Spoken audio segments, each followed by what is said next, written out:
Om Swastiastu, semeton Hindu Sami. Welcome back to Alicia Bali Channel. Pada kesempatan kali ini Mok Kade akan tangkil bersama keluarga ke Puro Ulun Danu Batur. Nah, sambil mengikuti perjalanan Mok Kade, di sini Mok Kade akan menceritakan sedikit tentang sejarah Puro Ulun Danu Batur dan juga yang erat kaitannya dengan cerita Kebo Iwe dan legenda Danau Batur.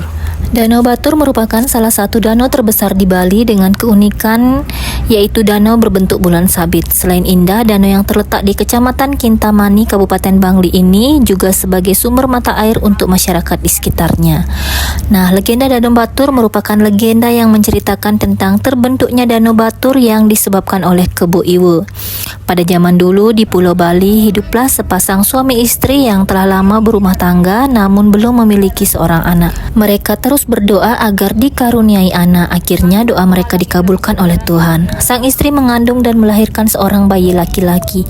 Bayi tersebut tumbuh kuat dengan nafsu makan yang tergolong luar biasa, yaitu setara dengan 10 orang dewasa. Seiring perjalanan waktu, sang bayi tumbuh dewasa. Tubuhnya besar dan nafsu makannya semakin meningkat. Ia diberi nama Kebo Iwe. Lama-kelamaan ayah dan ibu Kebo Iwe tidak lagi mampu mencukupi kebutuhan makan anaknya. Mereka meminta bantuan penduduk sekitar untuk menyediakan makanan untuk Kebo Iwe.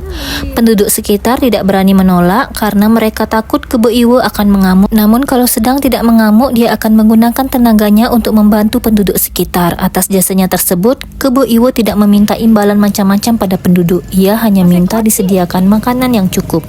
Namun porsi makan Kebo Iwe sama dengan porsi makan untuk 1000 orang. Jika penduduk desa sedang tidak membutuhkan tenaganya, mereka tetap harus menyediakan makanan untuk Kebo Iwe. Suatu hari desa mengalami musim paceklik dan Kebo Iwe dipanggil untuk membantu membangun desa kembali. Penduduk juga berjanji akan menyediakan makanan sebagai imbalannya. Warga mulai sibuk mengumpulkan batu kapur yang akan digunakan penduduk untuk membangun rumah Kebo Iwe. Mengetahui hal tersebut, Kebo Iwe sangat senang dan sedikit pun tidak menaruh curiga. Pekerjaan terakhir Kebo Iwe adalah menggali sumur. Semakin dalam ia menggali sumur, maka semakin banyak batu kapur yang terkumpul. Karena kelelahan, Kebo Iwe beristirahat di dalam sumur yang digali sendiri sampai tertidur. Kemudian setelah Kebo Iwe tertidur, warga bergegas menuju sumur dan melempar batu kapur yang telah terkumpul ke dalam sumur. Kebo Iwe tidak menyadari hal tersebut sampai air sumur yang bercampur kapur menyumbat hidungnya. Namun terlambat, timbunan batu kapur semakin tinggi dan akhirnya mengubur Kebo Iwe hidup-hidup. Luapan air sumur membanjiri desa dan membentuk danau. Danau tersebut kemudian dinamakan Danau Batur. Dan tumpukan kapur yang tinggi menjadi gunung yang kemudian dikenal dengan Gunung Batur.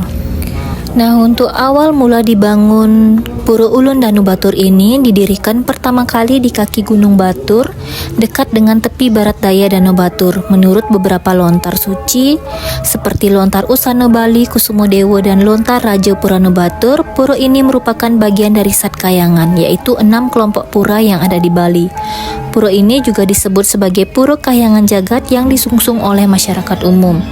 Puro ini didedikasikan untuk Dewa Wisnu dan Dewi Danu, yang dalam konsep masyarakat Batur dikenal sebagai Betari Dewi Danu. Dewi Danu adalah dewi dari air danau yang memberikan kesuburan dan kemakmuran bagi makhluk hidup. Dewa Wisnu adalah dewa dari air yang menguasai segala sesuatu yang berhubungan dengan air. Nama puro ini berasal dari kata ulun yang berarti kepala atau sumber, danu yang berarti danau, dan batur yang berarti murni atau bersih secara spiritual. Jadi secara harfiah nama puro ini berarti puro sumber danau yang murni atau bersih secara spiritual. Nah, semeton gimana? Apa kalian sudah tangkil ke Puro Batur yang biasanya odalannya itu berdekatan dengan piodalan di Puro Besakih? Nah, demikian cerita yang bisa Mok Kade sampaikan. Semoga bermanfaat dan sampai jumpa lagi di video Mok Kade berikutnya. Bye bye.